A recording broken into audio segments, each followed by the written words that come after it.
नेहमी मुलं मेथीची भाजी खाऊन कंटाळतात. म्हटलं चला आज काहीतरी वेगळं करूया. इथे मेथीची भाजी स्वच्छ धुवून घेतली. त्यानंतर मिरची, आलं, लसूण आणि जिरं घालून आहे ना त्याची अशी पेस्ट करून घेतली. नंतर मेथीची भाजी आहे ना अशी बारीक चिरून घेतली. थोडीशी कोथिंबीर पण बारीक चिरून त्याच्यामध्ये ॲड केली. नंतर एका परातीमध्ये 2 वाटी गव्हाचं पीठ घेतलं, चाळून घ्यायचं आणि त्याच्यामध्ये 1 वाटी बेसन पीठ घालायचं. थोडेसे पांढरे तीळ घालायचे, ओवा असा कुस्करून टाकायचा, वाटलेली मिरची घालायची, हळद, लाल तिखट आणि चिरलेली भाजी घालून द्यायची. थोडंसं मीठ घालायचं चवीनुसार आणि आपल्याकडे दही असेल तर दही टाकू शकतो, नाही तर दही ऑप्शनल आहे.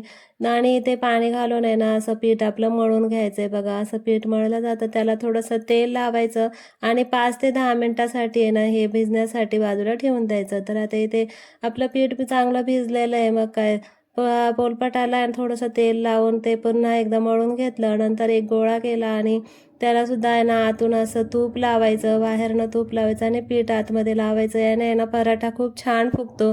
आणि आपल्याला जर गोल करायचा असेल ना तर असं गोल करून घ्यायचं हातावर आणि असं लाटून घ्यायचं. तसं तर आपण कोणत्याही आकारामध्ये पराठा करू शकतो, पण असं करून आहे ना असं सर्वीकडनं व्यवस्थित असं लाटून घ्यायचं. बघा पराठा आपला तयार झालाय. तर इकडे आपलं पॅन गरम झालाय, थोडंसं तेल लावायचं आणि पराठा त्याच्यावर घालून द्यायचा आणि दोन्ही बाजूने ना असं तूप लावून व्यवस्थित असा खरपूस असा भाजून घ्यायचा. तुपाने ना पराठ्याला खूप छान अशी चव येते.